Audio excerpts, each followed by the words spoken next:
This early morning, let us explore the 42nd verse of the Song of Enlightenment, and then meditate. This is Lama Jigme Gyatso of the Buddha Joy Meditation School. Welcome to Meditate Like a Jedi, brought to you by kind people who support me on Patreon for about the cost of 1 cup of coffee a month. This morning we could chant and meditate and enjoy a lesson or two. But first, if you love Star Wars and you wish to meditate as transformatively as young Luke Skywalker upon Dagobah under the guidance of Yoda, be sure to subscribe and ring that notification bell. Excuse me.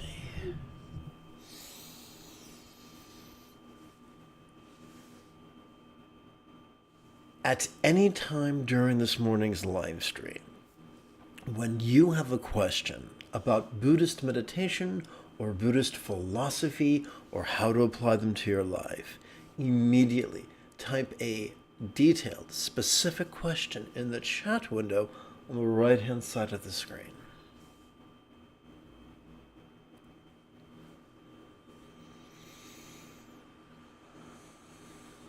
Let us begin with a bit of the old chanting. The Dharma traveled east and reached this land. Bodhidharma was our first patriarch, the first of 6 to wear the robe and spread the word. Those who understood later were countless.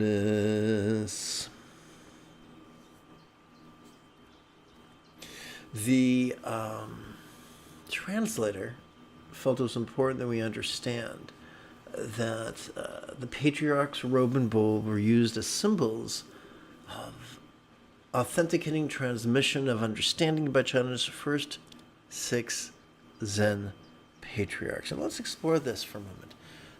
It's not my job to beat up on the translator, but to explore this idea that he just unearthed, or perhaps shared is a better phrase.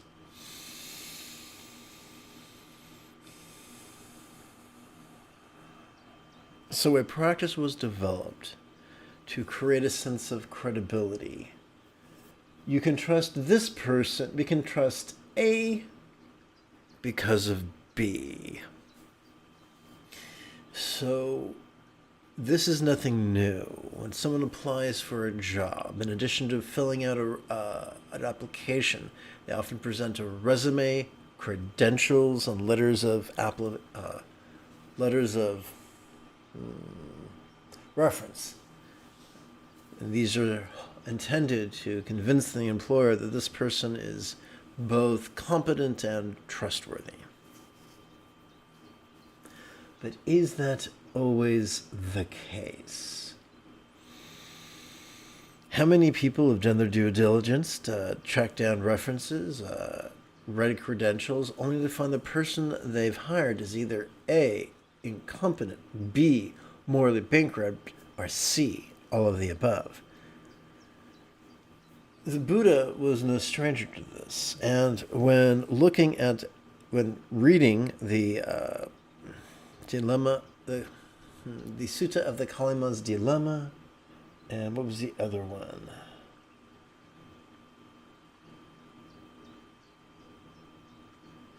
I think it was the Nibbana Sutta, I may be incorrect, but we get the idea that the test of a teacher is not their beauty, popularity, wealth, or power. And it's most certainly not convention. And we just mentioned what convention is.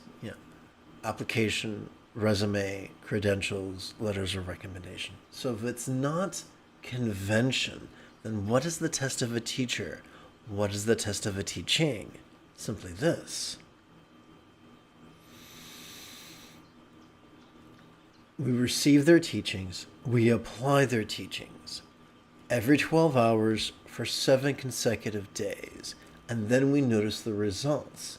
if the results did not increase our peace, if it diminished our peace, if it made us as anxious as Barney Fife on the Andy Griffith Show, or as angry as little Darth Vader stomping about, causing mayhem, then either that teacher or that technique probably aren't the best fit for us, and we should continue shopping.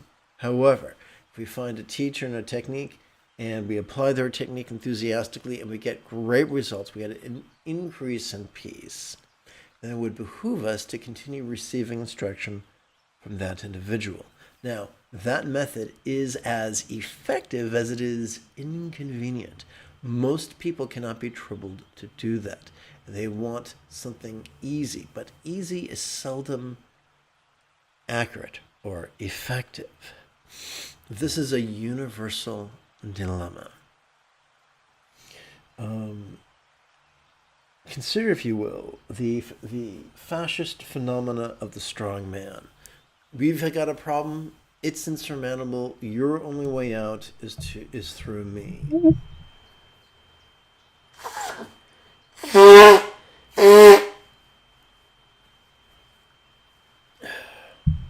That is the pattern of communication used by many would-be fascists. Consider also, if you will, an analysis of yang and yin.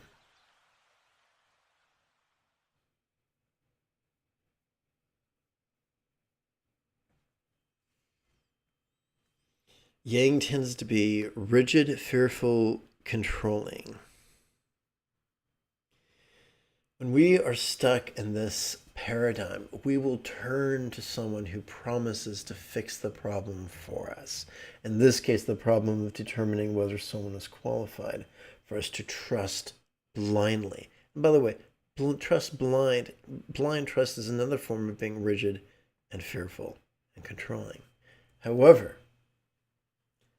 if we're traversing the path of being flexible, loving, laid back, and egalitarian, we're going to recognize in our flexibility that institutionalism is flawed. It allows people who are profoundly qualified to be ignored and people who are not qualified to be lauded. Anybody who's ever done work with a bureaucracy has seen this. Anybody who's done work with someone with an advanced degree but whose thinking is so rigid they really can't deal with anything that doesn't fit into a pre-existing flow chart can see this. In my own personal journey, I've seen people with amazing resumes try teaching the Dharma and just do a dreadful job. I've seen people with advanced degrees try teaching the Dharma, and all they can do is transmit the most rigid, literalist, fundamentalist view of the teachings, which does not help people. When we practice any teaching in a rigid, fundamentalist way, it's going to multiply our neurosis, not resolve them. So now let's go back and recapture the momentum before I share my thoughts with you. The Dharma traveled east and reached this land. Bodhidharma was our first patriarch, the first Essex to wear the robe and spread the word. Those who understood later were countless. Remember the words of the oracle from the first Matrix movie. No one can tell you you're in love, you just know, balls to bone. No one can tell you if you've mastered the Eightfold Path. You either practice it spontaneously, habitually, easily, and effectively, or you don't. Consider this, if you will. Bodhidharma did not prance about China saying, look at me, look at me. Well, by the way, what's the famous Hicks' last words? Look at this. So, Bodhidharma was not a hick, prancing about saying, look at this, I'm your first patriarch. No, he was just a teacher come to China. He had a total of 2 students. And the theory seems to be that only one of his students really shared the teachings. He was just a teacher from a foreign land. That's it. Now, what happened with Buddhism in China, or Chan Buddhism in China, the Buddhism that emphasized meditation over ritual, is what happens similar what happened in Christianity once the Emperor Constantine embraced an analog of Christianity. There's a certain at times when a religion of a foreign land begins to permeate a different country, it's very subversive and very secretive. When it is embraced by the powers that be, you might think that's great, but it often isn't. Often when a power structure embraces a philosophy or a religion, there most certainly are strings attached. When we read the histories of the later histories of Rome, we see that Constantine modified church doctrine at point of at point of spear, to institute policies that he felt and beliefs that he felt would serve him in the role of emperor and make the people more easier to manipulate. Because of the nature of power and the nature of people who chase power, it's not a far stretch to think that might have happened in China to a lesser or greater degree. And when one looks at ancient China, there was a bureaucratic system and a system of testing to make sure if someone could become a bureaucrat, which was a secure and affluent position. But their teaching had nothing to do with the job. It was like, can you memorize these philosophical texts based on Confucius? Well, maybe they could, but it doesn't mean they're going to be good at accounting. It doesn't mean they're going to be innovative when it comes to city planning. So we see so very often institutionalism, even when it does have good intentions, has dreadful executions. So really, trusting an institution is very, very childish. Now let's explore that a little bit. Mammals or live born, animals that are born from eggs. Not always, but consider turtles. Turtles, once they're born from eggs, are on their own. They got to do a mad sprint to the ocean before they get eaten, and they raise themselves. And they're wired to do that. Same thing with snakes. Snakes are wired to raise themselves. The majority of mammals are not. Cubs are not. Humans are not.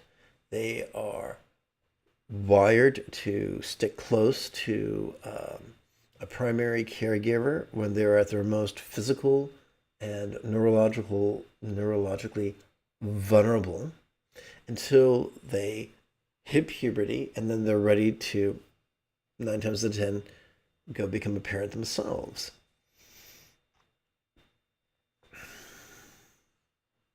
When adults act like children, they give away their personal power, they give away the discernment, and blindly trust an authority figure. That's being childish. And it can end in a very, very bad place. This is explored in the wonderful German documentary called The Tin Drum, which I deeply recommend. And it's basically Germans saying, how did we become hypnotized by a wallpaper hanger? And it explores that story of adults giving away their personal power and becoming children and then being led by the mouth. Similarly, if adults, we throw away our rationale and our personal power and blindly trust in an authoritarian power structure because it's bigger than us, it's not going to end well for us. So when selecting a teacher, it doesn't matter their hairstyle or the way they dress, doesn't matter Their popularity doesn't matter. It doesn't matter if they know the secret handshake or they know an occult language or a different culture. All that matters is, can they help us become the people that our dogs already think we are? Can they help us to become the peaceful and loving and resilient individuals that we would like to be? The only way to find out is to ask for their help, apply their advice, notice their results.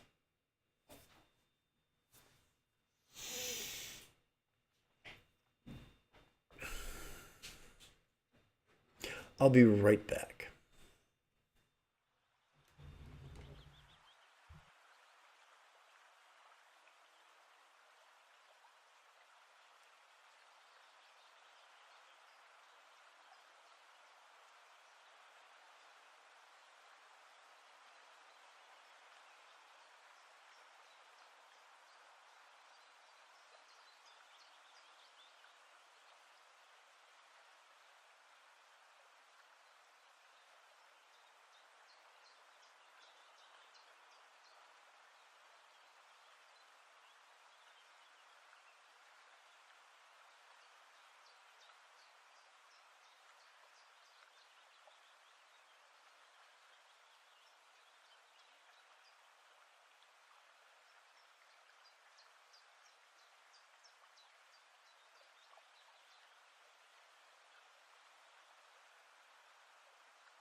And now we come to the practice text, or sadhana if you're nasty, with the title, oopsie, let's fix that bad boy, with the title, Secular Meditations and Contemplations of Loving Kindness, True Knowledge, and Liberation, based upon the teachings of the ancient meditation manuals, the Anapanasati and the Metta Suttas. Now, it's comprised of 24 techniques, which really can feel overwhelming. So let's chunk it down and look at it simply as 3 sets of 4 contemplations each, and an additional 3 sets of 4 meditations each. We're going to start with our first set of 4 contemplations that pertain to love.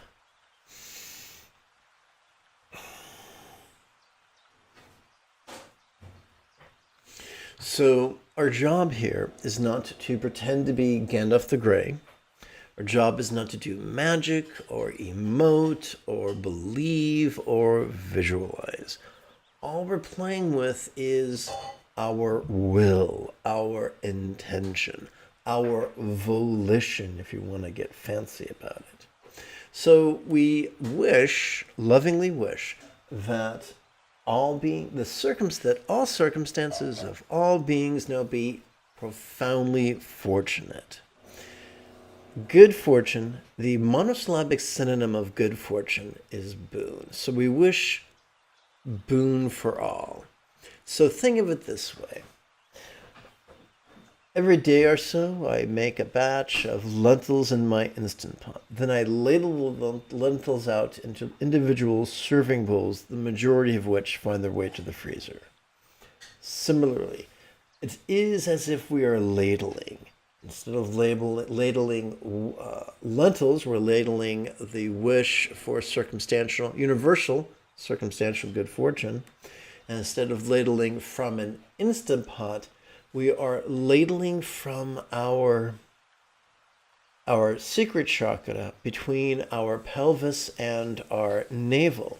And we access it through the verb smell, which is weird, but play with it and see if you don't notice this.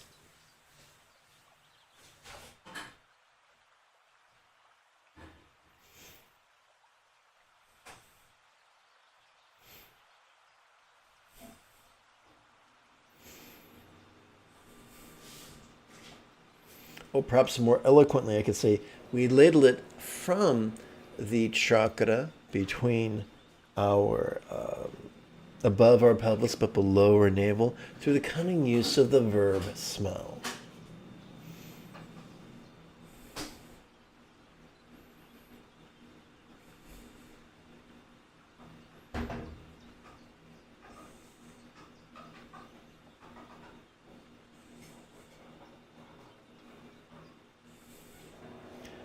What's for supper? Smells like universal good fortune.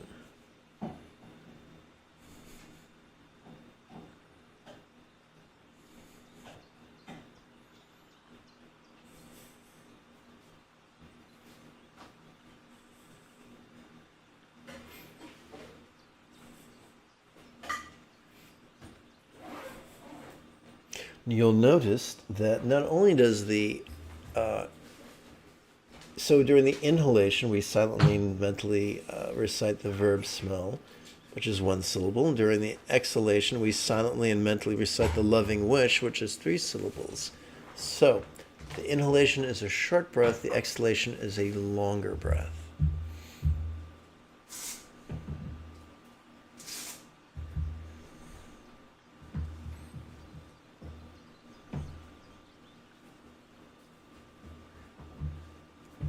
We shift gears now.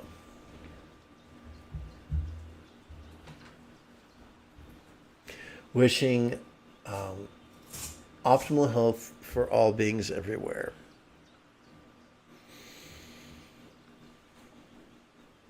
And we ladling that out of our navel chakra, which we access through the verb taste.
We lovingly wish that all relationships of all beings be loving.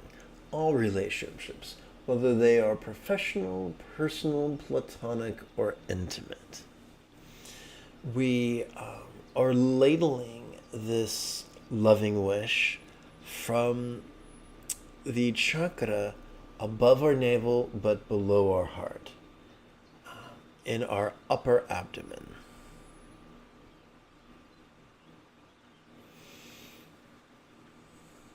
Which we access through the verb think.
We lovingly wish that all minds fill with wisdom, and we power that wish from our heart chakra, which we access through the verb feel.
We switch gears now, and we come to our first set of 4 meditations.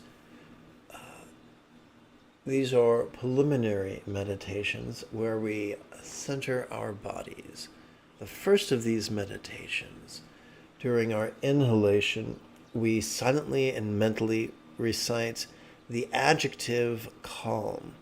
During our exhalation, we silently and mentally recite the phrase long exhale. So the idea is when our exhalation is longer than our inhalation, it can be calming.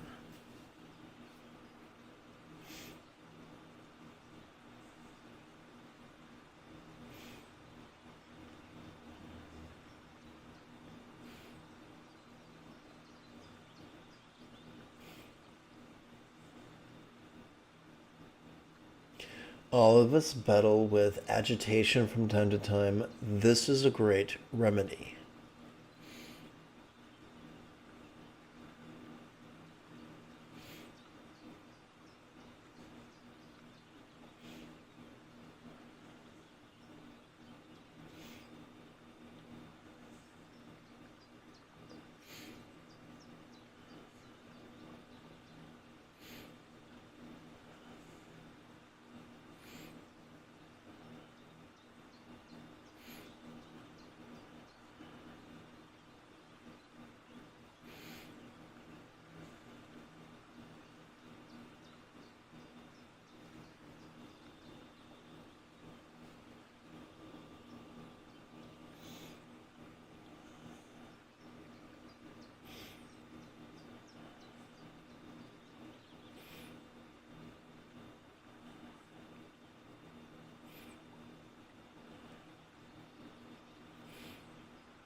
We come to the second meditation.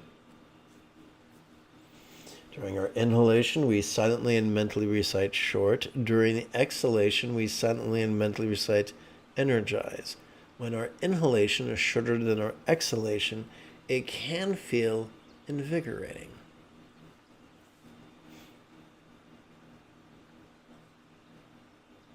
This is a wonderful antidote to fatigue.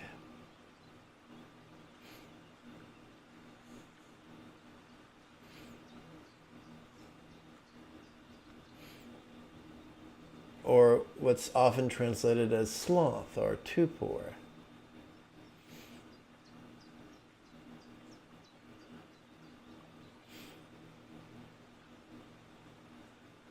For years, I tried to make the inhalation just as long or as short as the exhalation, and that created a lot of lethargy.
We continue with our first set of meditations to our third meditation. During the inhalation, we silently and mentally recite the verb feel. During the exhalation, we silently and mentally recite this body. Now, this is scary. Why is it scary? Because we spend a lot of our life running away from the vulnerability of perception. This is the opposite of that. We're being completely vulnerable to the present physical moment, whether that moment is pleasurable or painful.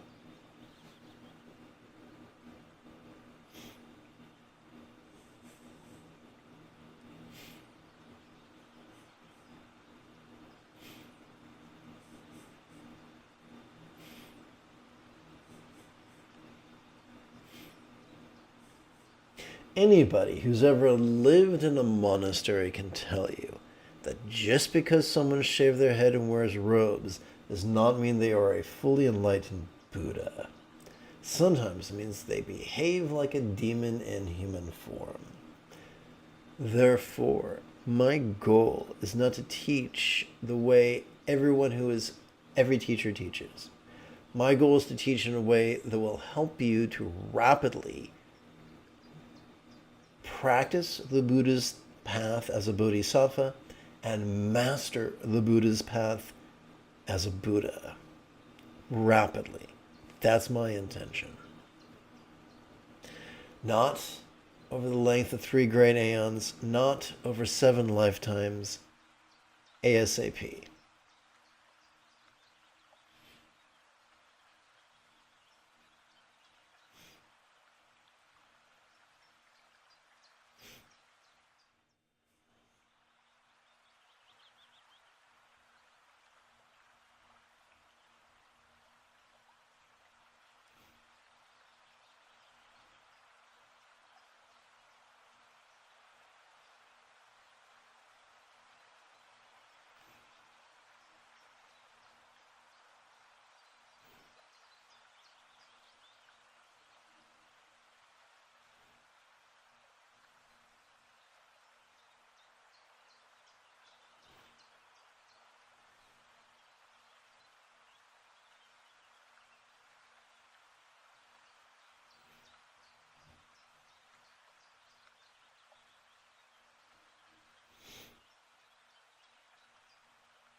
We could think of this as a very coarse way of training in bliss and emptiness.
We come to the fourth meditation of our first set of meditations.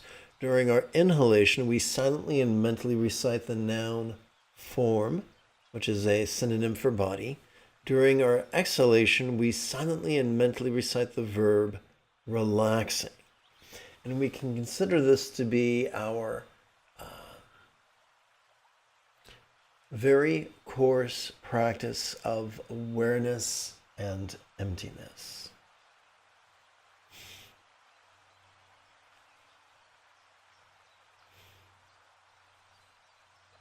And you could reasonably ask, what do we mean by emptiness? Emptiness is a figure of speech. As we relax into our exhalation, whatever we notice during our inhalation can now feel as non-graspable as a vast empty void. Now, a reasonable question is, what's a real-world example of a non-graspable vast empty void? How about the illusion of the infinite azure sky on a bright and beautiful cloudless morn, which, although could be compelling to the eye, is intangible to the grasp?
We come now to our second set of 4 meditations. This is our introduction to the jhana practices, which will help us, the first 4 of which help us to center our feelings. We could savor the first jhana's blissful joy as we gently grin with the corners of our mouth, the apples of our cheeks, and the crow's feet of our eyes. Grin, of course, to our bodies of flesh, blood, and bone.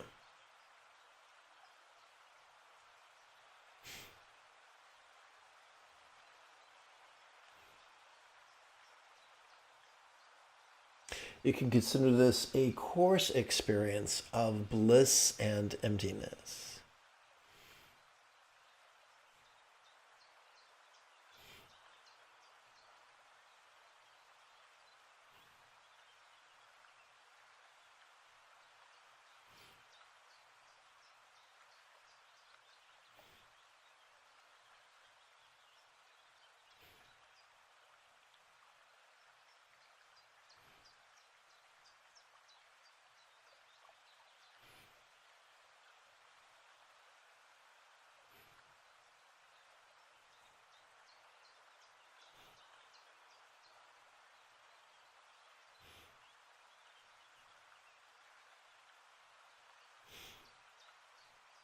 When you get used to this exercise, you might feel that it's energizing, like drinking an espresso.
We come now to the second meditation of our second set of meditations, the second jhana's peaceful joy.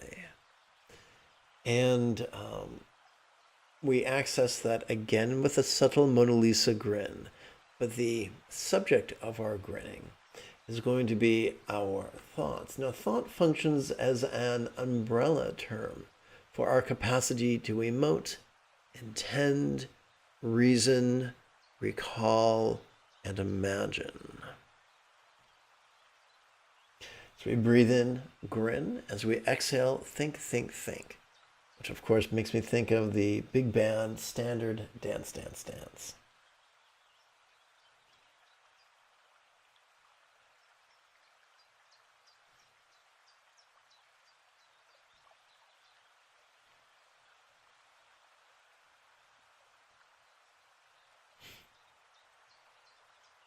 I'm sorry, sing, sing, sing. My mistake.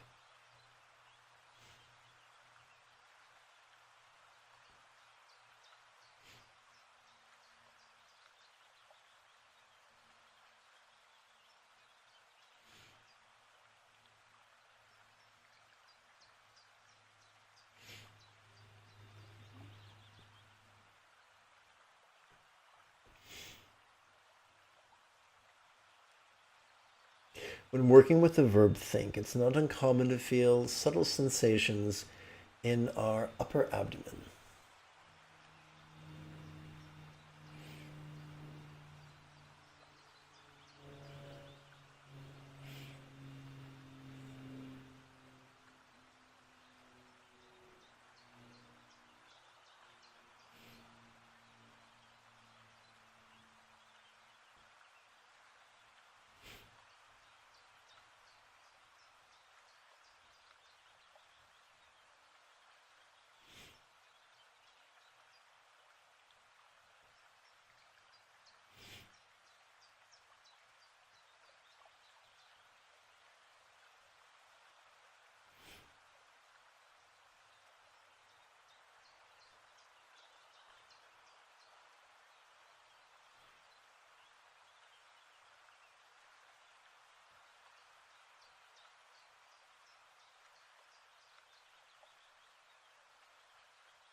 We come to the third exercise of our second set of meditations, where we get to savor the third jhana's contentment.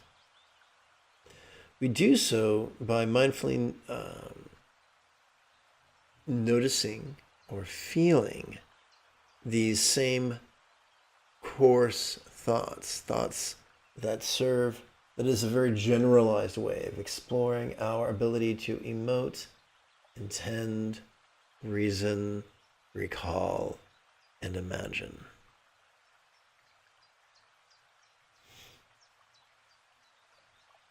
So the cool thing is we don't have to pick and choose and sort our thoughts. It's been said that words lead intention, intention leads mind. Simply by silently and mentally reciting these thoughts in harmony with our inhalation, exhalation, and relaxation is sufficient.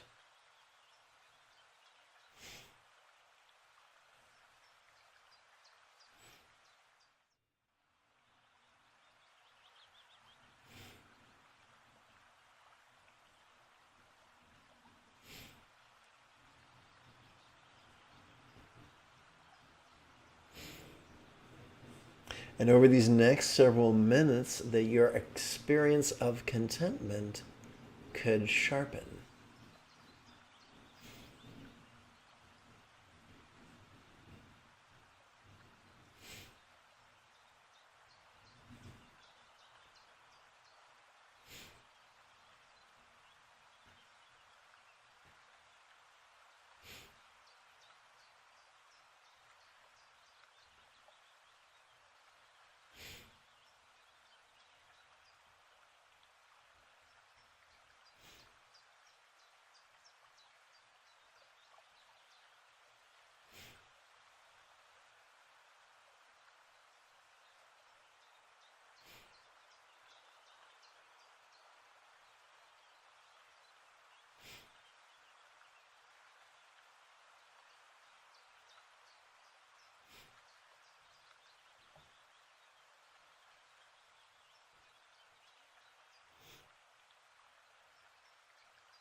We come to the fourth meditation of our second set of meditations, where we will savor the fourth jhana's neutrality. How will we do that? By allowing our thoughts of emoting, intending, reasoning, recalling, and imagining, by allowing these thoughts to tranquilly relax. So we breathe in, we silently and mentally recite the monosyllabic word thought, thoughts. As we exhale, we silently and mentally recite the three-syllable verb relaxing.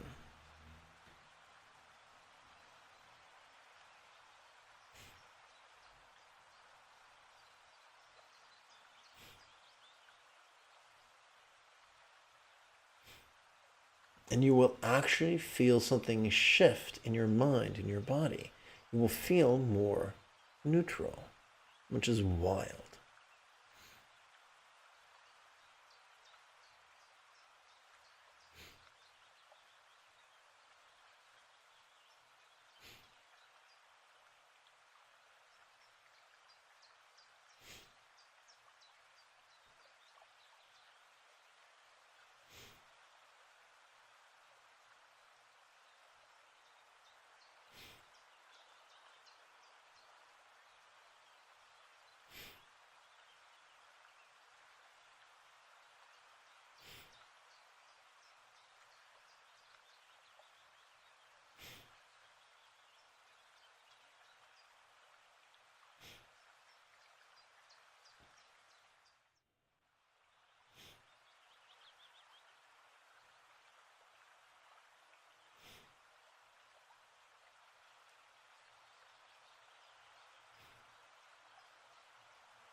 We could think of this as our course experience of awareness and emptiness.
We come now to our third and final set of 4 meditations, which will help us to center our minds. So we've centered our bodies, we've centered our feelings, and now we're going to center our minds. During our first of 4 final meditations, we will get to savor the 5th jhana, sphere of infinite spaciousness, which is the opposite of feeling compressed. We will do that by noticing. We'll use the verb watch to notice our minds. And just like thoughts, minds functions as an umbrella term to describe our capacity to see, hear, feel, taste, smell, and the like. So this is just a different region of our brain. So we're watching mind's functions.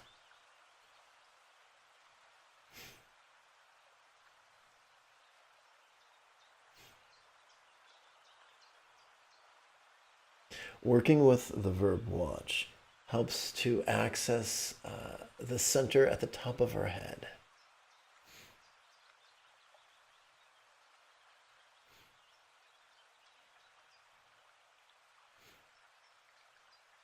Not unlike the Tibetan practice of Lama Khyentse.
Remember, we're just coordinating the silent and mental recitation of words with our inhalation and our exhalation and our relaxation. And that is quite simply all you got to do.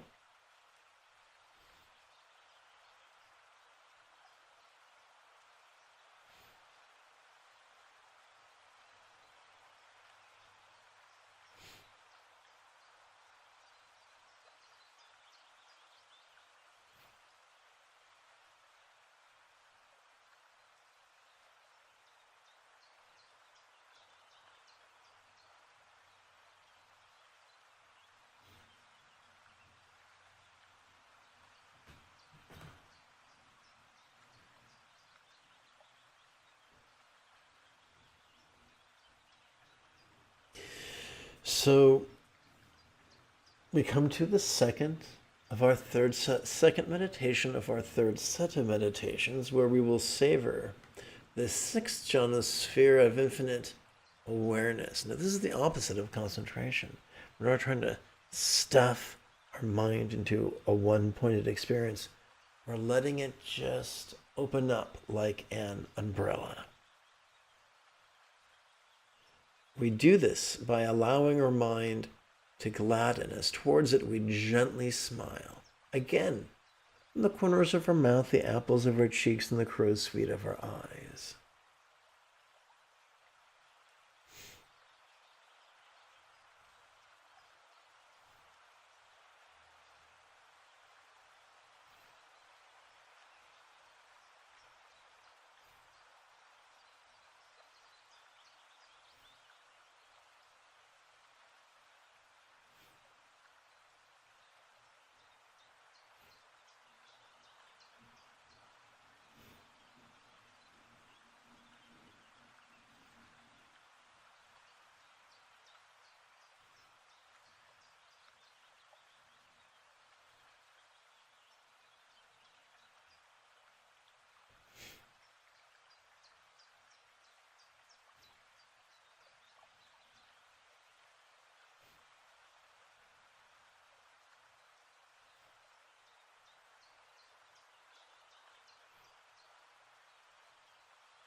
We come now to the third meditation of our third set of meditations, where we will savor the seventh jhana sphere of non-graspability.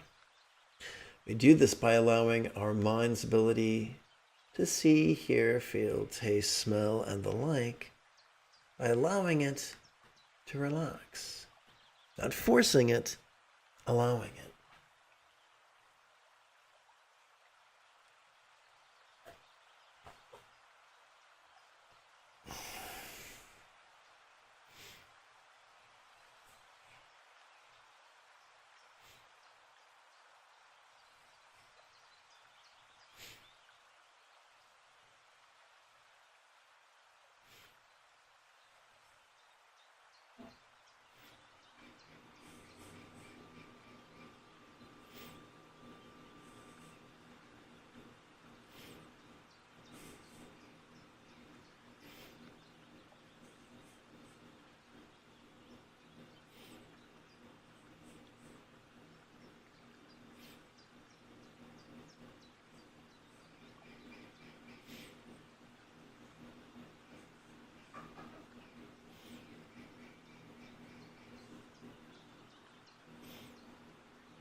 We come to the fourth and final meditation of our third set of meditations,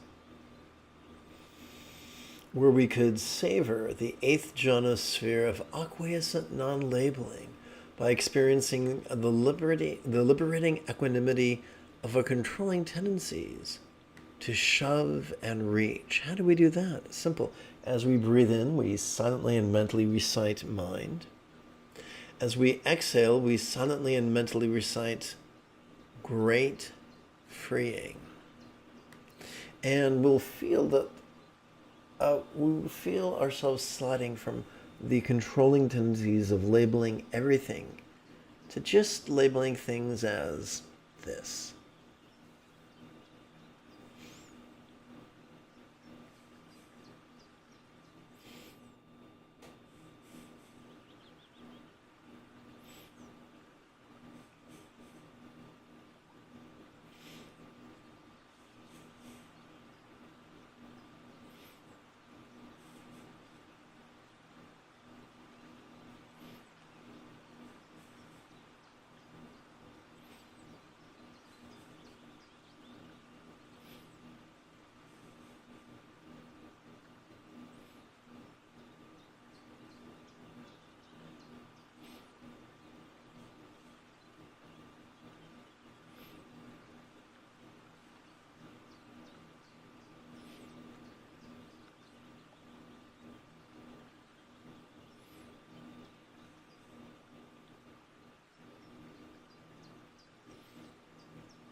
We come now to our second set of contemplations, where we will explore impermanence.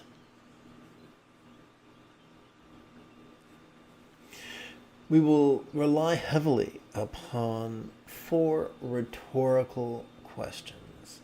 For our first contemplation of the set, what's now changing? Now, it's rhetorical, so by definition, we're not trying to answer it.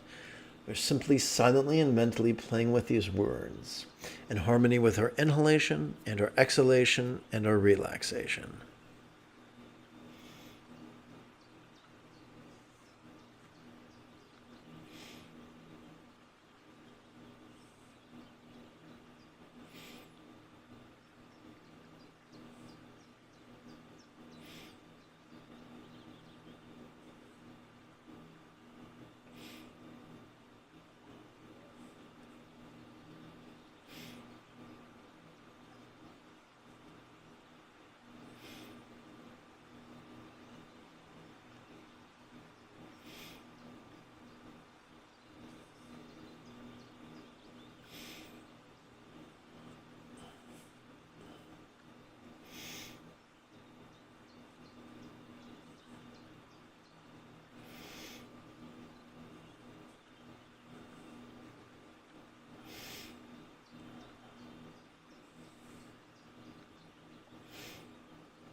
The next time you feel hot under the collar or as anxious as Deputy Barney 5, these 4 contemplations are your best friends.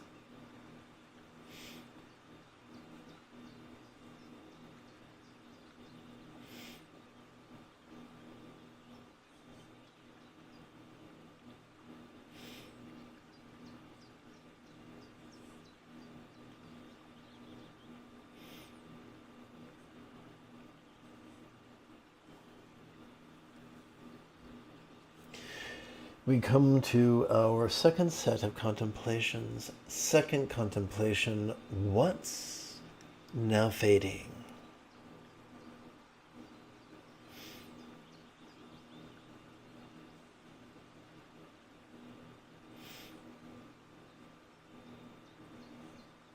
And remember, these questions are rhetorical.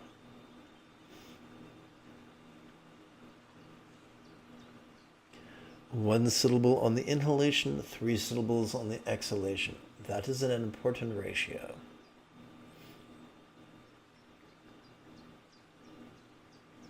Sharp, long. That's how we breathe. Short inhalation, longer exhalation.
We come to the third contemplation of our second set of contemplation. What's now ceasing? This is a rhetorical question. Shorter inhalation, longer exhalation.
We come to the fourth contemplation of our second set of contemplations.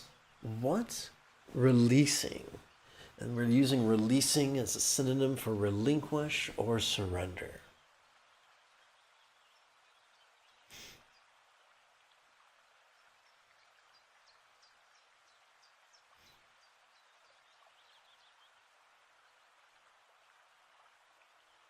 So we're not choosing what to release, we're just watching what we are spontaneously releasing. That's a big difference.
We now come to our third and final set of contemplations.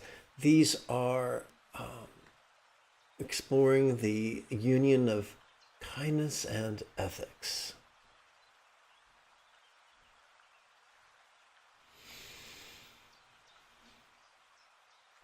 From the heart, let us sincerely wish that all beings use their intentions, their capacity to intend in the absolutely kindest way. And the cunning use of the verb feel helps us to access our chest center.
We come to the second contemplation of our third set of contemplations, where from the heart we enthusiastically wish that each being use their capacity to communicate in the kindest possible way.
We come to the third contemplation within our final set of contemplations, where from the heart, we lovingly wish that each being use their body in the kindest way.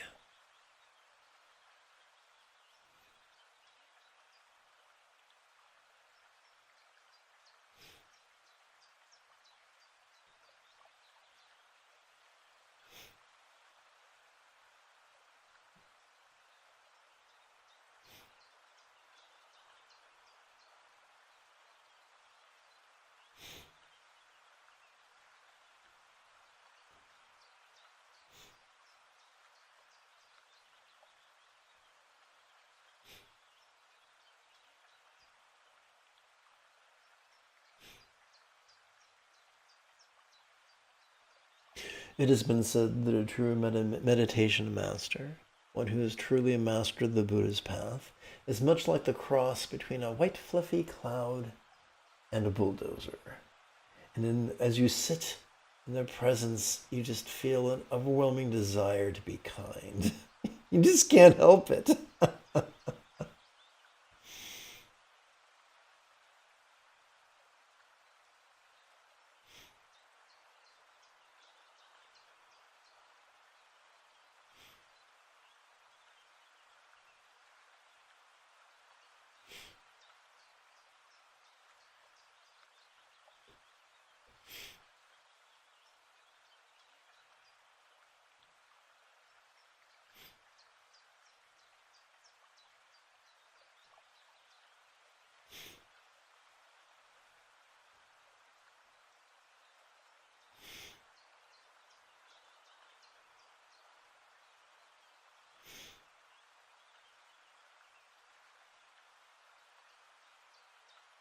We come now to this early morning's final contemplation, where we sincerely wish that each individual uses their own circumstance in the kindest way. What could that look like? Well, kind commerce basically means we choose not to be a controlling Karen, we choose not to be a competitive Chad, we instead choose to be a cooperative Bodhisattva.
If you feel that I have earned it, you could type something in the chat window. You could give this live stream a thumbs up. You could share it with your friends. Or you could support this channel on Patreon for about the cost of 1 cup of coffee a month. Or not. The choice is yours.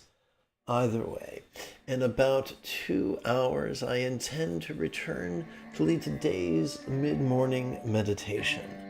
Until then, may you and yours be happy and healthy. And if you are as geeky as me, this is the way.